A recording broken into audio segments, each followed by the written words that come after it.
August to 22nd, 1986. An entire village lies still. Over 1,700 people and thousands of animals suddenly lifeless, untouched, as if sleep had become extinction. No violence, no warning, just absolute silence, and one haunting clue, a blood-red stain spreading across the lake's surface. How does a peaceful night become a mass grave in moments? The nightmare science behind this invisible killer may still be lurking, waiting to strike again. Rescuers stepped into the valley 36 hours after the world had changed. The silence pressed in from every direction. No birds, no insects, not even the wind moved. Villages that had once echoed with life now sat frozen in time. People lay where they had fallen, some slumped at kitchen fires, others curled in bed, a few still holding the tools of their daily routines. There were no wounds, no blood, not even a sign of panic. It looked as though an entire community had simply been switched off. Cattle dotted the fields, collapsed mid-graze. Goats lay scattered near their pens. Even the flies on the animals' bodies were lifeless. In all, 1,746 people and 3,500 livestock had died in a single night. The few survivors who made it out remembered nothing of the moment it happened. Some recalled drifting to sleep and waking up hours or even one day later, dazed and weak, surrounded by silence and the dead. The rescue teams moved carefully, wearing protective masks, uncertain what invisible force might still linger. There was no destruction, no shattered doors, no burned fields, no sign of struggle. In the houses, meals sat half-prepared, water buckets stood untouched. In some places, the air itself felt heavy, as if the valley was holding its breath. The only certainty was absence. The abrupt erasure of nearly every living thing left behind a stillness that felt unnatural and absolute. The question that hung over the valley was simple but impossible. How could so much life vanish so quickly without a trace of violence or warning? A deep, unnatural red stained the surface of Lake Nyos on August 22, 1986. The transformation was immediate and total. The lake, usually a clear blue, now looked as if someone had poured rust into its waters overnight. For the scientific teams arriving in the highlands, this was more than a strange detail. It was the first real clue that the disaster's source was not disease or poison, but something hidden in the lake itself. Early theories collapsed under scrutiny. A virus could not kill so many, so quickly, and leave no trace. Chemical weapons would have left burn marks or residues, yet the bodies and buildings remained untouched. The only visible change was the lake's color, a sign that something violent had stirred the water from its depths. Samples taken from the surface revealed iron oxide, rust, suspended in the water.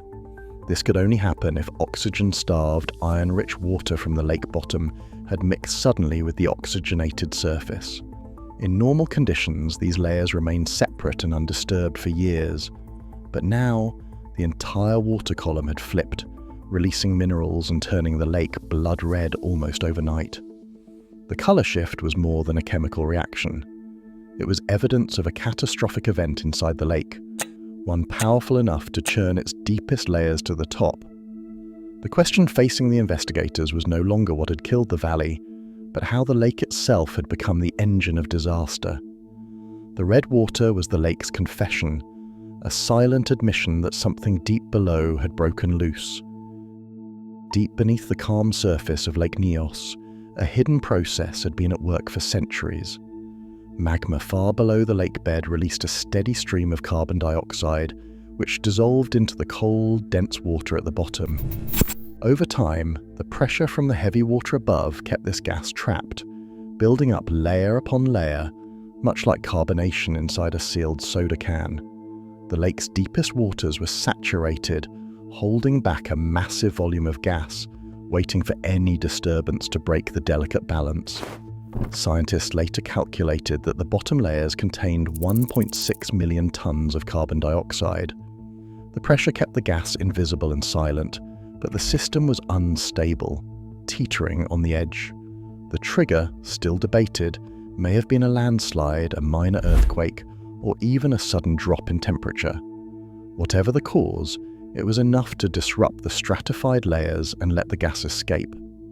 Once released, the gas shot upward, expanding more than 300 times as it rose and the pressure dropped. In less than 20 seconds, the lake went from calm to chaos. The eruption sent a column of water and gas shooting into the air, dropping the lake's level by nearly a meter.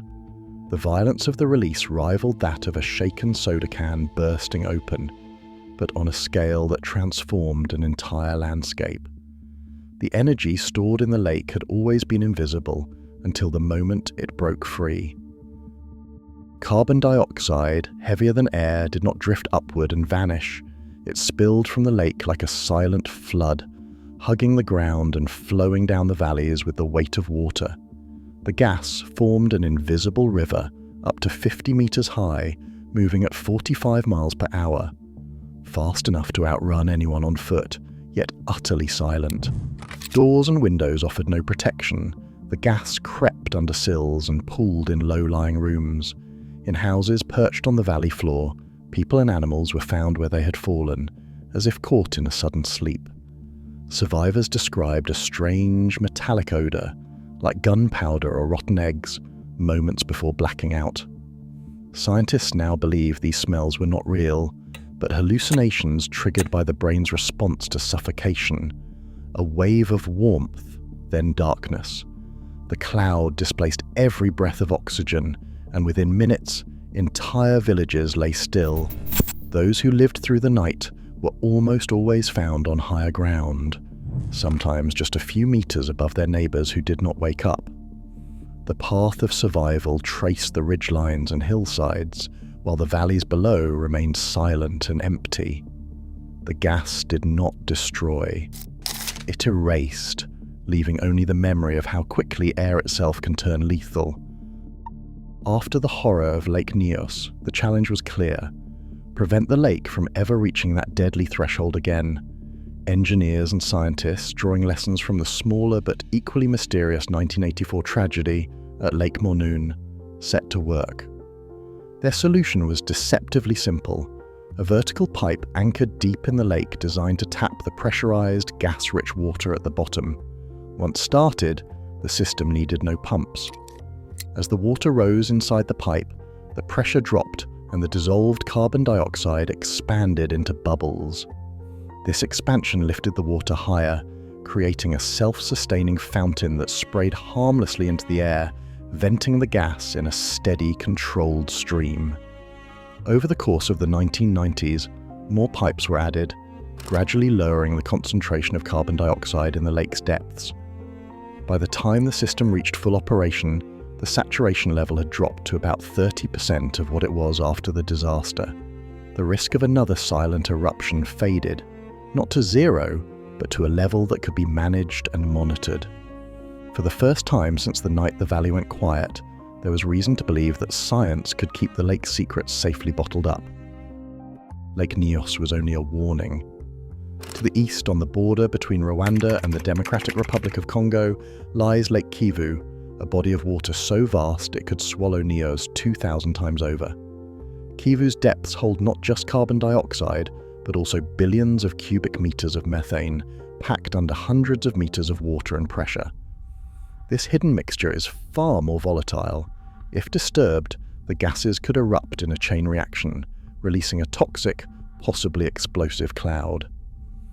More than 2 million people live along Kivu's crowded shores, their homes pressed right up to the waterline. Scientists estimate the lake contains over 300 million tons of carbon dioxide, and enough methane to fuel a city for decades, or to ignite a firestorm if exposed to a spark.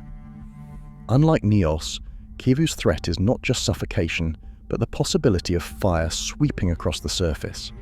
The silence of Nyos haunts the region, but at Kivu the scale and complexity of the danger remain unresolved. The disaster at Nyos solved a mystery, but Kivu poses a question that science has not yet answered. How do you protect millions from a catastrophe that could begin without warning and end in minutes? Today, 2 million people live in the shadow of Lake Kivu, where a Limnic eruption could dwarf Nyos overnight. Nature's most silent killers don't announce themselves. As we engineer solutions, the real test is vigilance, because the next invisible flood may already be building just beneath the surface.